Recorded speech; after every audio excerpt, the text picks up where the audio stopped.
સારું વિદ્યાર્થી મિત્રો, આજે આપણે ન્યૂટનની ગતિનો ત્રીજો નિયમ સમજવાના છીએ, જેમાં ક્રિયાબળ અને પ્રતિક્રિયાબળ સમાન મૂલ્યના અને પરસ્પર વિરુદ્ધ દિશામાં હોય છે. એટલે પ્રયોગો સાથે આપણે આ સમજવાનો છે, એટલે એ મુદ્દો આપણે એકદમ સરળ બને એ માટે પ્રયત્ન છે. Thank you. સારું વિદ્યાર્થી મિત્રો, નમસ્કાર. આપણે ન્યૂટનની ગતિના બે નિયમો સમજી ચૂક્યા છીએ. એમાં ન્યૂટનની ગતિનો પહેલો નિયમ, ન્યૂટનની ગતિનો બીજો નિયમ. એમાં ન્યૂટનની ગતિનો પહેલો નિયમ છે બળની વ્યાખ્યા આપે છે, ન્યૂટનની ગતિનો બીજો નિયમ છે બળનું માપ આપે છે. હવે બંને પદાર્થ અથડાતા હોય ત્યારે શું સ્થિતિનું નિર્માણ થાય છે? તો એમ કહેવાય છે કે એક પદાર્થ છે બીજા પદાર્થ પર બળ લગાડે છે, ત્યારે બીજો પદાર્થ પણ પહેલા પદાર્થ ઉપર બળ લગાડે છે, અને આ બંનેનું મૂલ્ય સમાન હોય અને પરસ્પર વિરુદ્ધ દિશામાં હોય. તો એ વાત આપણે આ ન્યૂટનની ગતિના ત્રીજા નિયમ એટલે થર્ડ લો માં કરવાના છે મિત્રો. એક પ્રવૃત્તિ સાથે આપણે પ્રારંભ કરીએ મિત્રો.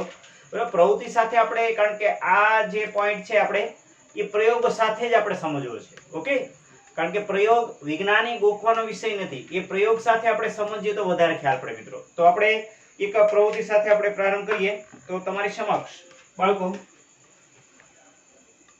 એક પ્રવૃત્તિ છે, ન્યૂટનની ગતિનો આપણે ત્રીજો નિયમ સમજવા માટે આ પ્રવૃત્તિ કરી છે. જો મિત્રો, શું હું કરું છું કે પહેલા આ છે જે રમકડું છે વૈજ્ઞાનિક, એમાં હું આ જે બળ લગાડ્યું આમ, બરાબર, આમ, એ ક્રિયાબળ કહેવાય, એને ક્રિયાબળ, બરાબર છે. આમ જે મેં લગાડ્યું એ ક્રિયાબળ છે, પણ હું આને, બરાબર, ક્રિયાબળ લગાડ્યું અને પછી એટલું જ, બરાબર, ક્રિયાબળ આમ થયું તો એટલું જ, તો આ થયું, કયું થયું? પ્રતિક્રિયાબળ. તો બેયની દિશા કેવી થઈ? વિરુદ્ધ થઈ અને મૂલ્ય સમાન હોય.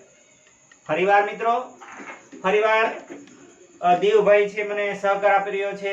તો અહીંયા મિત્રો તમે જોઈ રહ્યા છો, પેલા કયું મેં બળ લગાડ્યું? ક્રિયાબળ. પછી આને મૂકી દઉં તો પછી જે, જો ક્રિયાબળ આમ થઈ દિશા અને પ્રતિક્રિયાબળ વિરુદ્ધ થશે, સમાન મૂલ્યના અને પરસ્પર વિરુદ્ધ દિશામાં. દેવભાઈનું ધ્યાન પ્રયોગ તરફ જ, અને પ્રયોગ તરફ જ એ વિડીયો રાખશે. એટલે જો આ ક્રિયાબળ અને પછી એને હું મૂકી દઉં એટલે પ્રતિક્રિયાબળ, તો શું થયું ભાઈ? ક્રિયાબળ આમ અને પ્રતિક્રિયાબળ આમ, એટલે વિરુદ્ધ દિશા થઈ ને, વિરુદ્ધ દિશા, અને બંનેના મૂલ્ય સમાન હોય. એટલે ન્યૂટનની ગતિનો જે ત્રીજો નિયમ છે એ કહે છે ક્રિયાબળ અને પ્રતિક્રિયાબળ સમાન મૂલ્યના અને પરસ્પર વિરુદ્ધ દિશામાં હોય છે. હજી આપણે એક પ્રવૃત્તિ સાથે જોઈએ મિત્રો. જો મિત્રો, એક આ રમકડું છે તમારી સમક્ષ, બરાબર. તો શું થશે?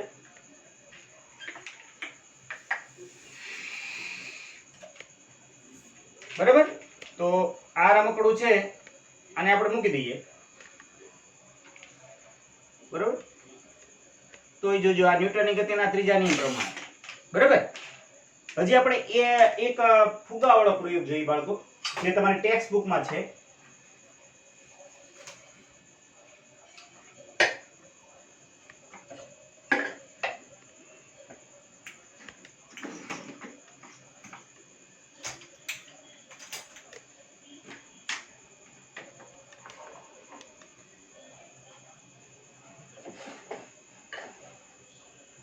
તમારા ટેક્સ્ટ બુકમાં આ છે પ્રયોગ.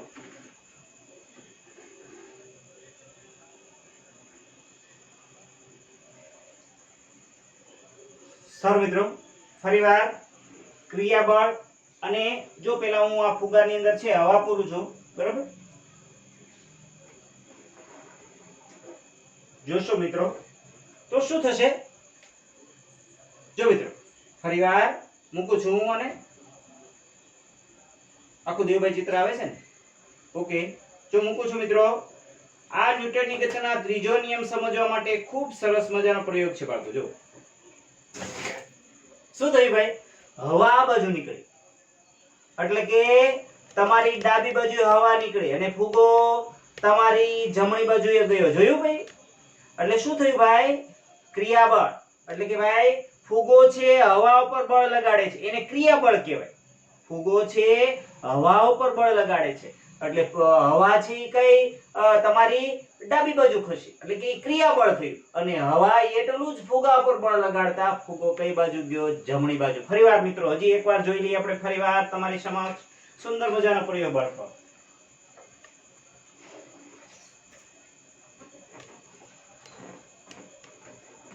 ફરીવાર ક્રિયાબળ અને પ્રતિક્રિયાબળ માટે આપણે આ સમજી રહ્યા છીએ મિત્રો. જો ફરીવાર હજી તમારી સમક્ષ સમજાવી રહ્યું છે બાળકો. શું થાય છે ભાઈ? અહીંયા મેં આ હવા પૂરી તો આ ફુગા દ્વારા આની અંદર હવા જે રહેલી છે એની ઉપર ક્રિયાબળ લાગે એટલે હવા તમારી કઈ ડાબી બાજુ જશે અને હવા એટલું જ ફુગા ઉપર પ્રતિક્રિયાબળ લગાડશે. ફુગો કઈ બાજુ જાય? જમણી બાજુ. બેયની દિશા કેવી છે? વિરુદ્ધ. હવા આમ ગઈ, ફુગો આમ ગયો. બરાબર? ન્યૂટનની ગતિનો ત્રીજો નિયમ ક્રિયાબળ અને પ્રતિક્રિયાબળ તમને મગજમાં હોવા જોઈએ મિત્રો. બરાબર? ફરીવાર. ઓહ સુપર. સમજાય છે મિત્રો? તો આવો સરળ ન્યૂટનની ગતિનો ત્રીજો નિયમ પ્રયોગ સાથે આપણે સમજી રહ્યા છીએ. એવી રીતે આ બંદૂકનો તમને ખ્યાલ હોય તો મિત્રો ખબર, બંદૂકમાં તમે આ ગોળી છે આની અંદર પૂરો, બરાબર, અને પછી બંદૂકને આમ તમે બરાબર, તો બંદૂકની અંદર જે ગોળી રહેલી છે, બરાબર, ઈ ગોળી ઉપર કોણ આગળ તરફ આ બંદૂક છે એ ક્રિયાબળ લગાડે પણ ત્યારે ગોળી એટલું જ બંદૂક ઉપર પ્રતિક્રિયાબળ એટલે બંદૂક જ્યારે ફૂટતો હોય ત્યારે આમ થાય. ખબર છે શું કામ ભાઈ? કે ગોળી આની પર પ્રતિક્રિયાબળ લગાડે પણ બંદૂકનું દળ વધુ છે એટલે એનો પ્રવેગ ઓછો છે મિત્રો. જ્યારે ગોળીનું દળ ઓછું છે એટલે પ્રવેગ વધુ છે એટલે ગોળી ક્યાંય ભાગી જશે. બંદૂક અને બંદૂકની પાછી રચના કેવી? અહીંયાથી વજનદાર કરે. શું કામ? એટલું એનો પ્રવેગ ઘટે. બરાબર? નહીં તો હેરાન થઈ જાય ને, ઓલો જે ફોડવા વાળો છે એ જ બિચારો ફગવાઈ જાય. એટલે આ બંદૂક પણ ન્યૂટનની ગતિના ત્રીજા નિયમ ઉપર. ફરીવાર હજી સમજી લો મિત્રો કે બંદૂકની અંદર જે ગોળી રહેલી છે એ છોડવાની ઘટનામાં બંદૂક દ્વારા ગોળી પર આગળની તરફ એક બળ લાગે છે જેને ક્રિયાબળ કહે છે અને જે વખતે ગોળી પણ બંદૂક પર તેટલા જ મૂલ્યનું વિરુદ્ધ દિશામાં પ્રતિક્રિયાબળ લગાડે તે બંદૂક પાછળ તરફ ધકેલાય છે જેને બંદૂકનો રિકોઇલ પણ કહે છે. અને બંદૂકનો શું કહે છે? રિકોઇલ. આમ થાય ને તો એ રિકોઇલ એને કહે છે. પછી એક ઘટના મિત્રો અહીંયા તમે જોઈ રહ્યા છો. એક ખલાસી હોય નદી કિનારે સ્થિર બોટમાં ઊભો હોય અને હવે હોડી પરથી આગળ તરફ કૂદકો મારીને ખલાસી કિનારા ઉપર આવે ખલાસી. તો ખલાસી શું કરશે? ઈ બોટમાં કે હોડી ઉપર ક્રિયાબળ લગાડે અને જ્યારે કિનારા ઉપર આવે ત્યારે હોડી એટલી જ પ્રતિક્રિયાબળથી પાછળ તરફ ધકેલાય. આ તમે વાસ્તવિક જીવનમાં વ્યવહારમાં એ ઉદાહરણ જોયું છે મિત્રો. એકદમ સરળ વિજ્ઞાન છે એ પ્રયોગ સાથે સમજવું જોઈએ છે મિત્રો. સમજાય છે વાત? Clear cut? તો આ ન્યૂટનની ગતિનો ત્રીજો નિયમ કઈ બે બાબતો છે? ક્રિયાબળ અને પ્રતિક્રિયાબળ કેવા હોય? સમાન મૂલ્યના અને દિશા બેયની કેવી હોય? વિરુદ્ધ હોય છે. એક આમ હોય કે ફુગા દ્વારા આપણે જોયું ને તો એ વિરુદ્ધ દિશા હોય છે. તો આ ન્યૂટનની ગતિનો ત્રીજો નિયમ બહુ સરસ મજાનો વ્યવહારની રીતે એના બંદૂકની ગોળી વાળું ઉદાહરણ લઈ શકો, ખલાસી વાળું ઉદાહરણ લઈ શકો, અથવા તરવૈયો તરતી વખતે કેમ કરે? આમ કરે. ખબર છે શું કામ ભાઈ? પાણી આમ પાછળ તરફ ધકેલ પોતે આગળ જાય. તો ક્રિયાબળ અને પ્રતિક્રિયાબળ જોયું સમાન મૂલ્યના અને પરસ્પર વિરુદ્ધ દિશામાં હોય છે. એ વાત અહીંયા સમજાવી શકાય છે.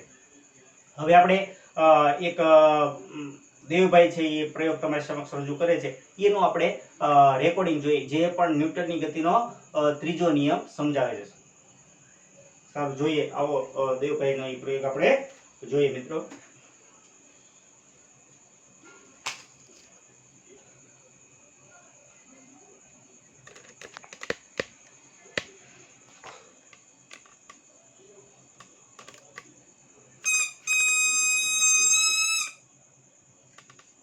ફરીવાર દેવભાઈ આપણે સુંદર મજાનો ન્યૂટનની ગતિનો ત્રીજો નિયમ છે એ સમજાવી રહ્યા છે મિત્રો તમારી સમક્ષ.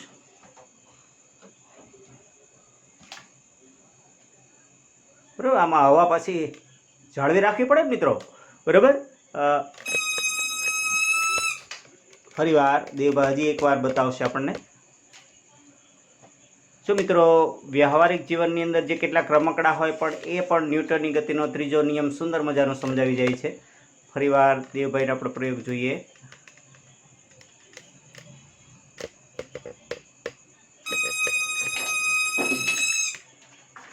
ઓકે મિત્રો, તો આ પણ ન્યૂટનની ગતિનો ત્રીજો નિયમ સમજાવી જાય છે. થેન્ક યુ બાળકો. તો હવે પછી આપણે નવા મુદ્દા તરફ આગળ વધીએ.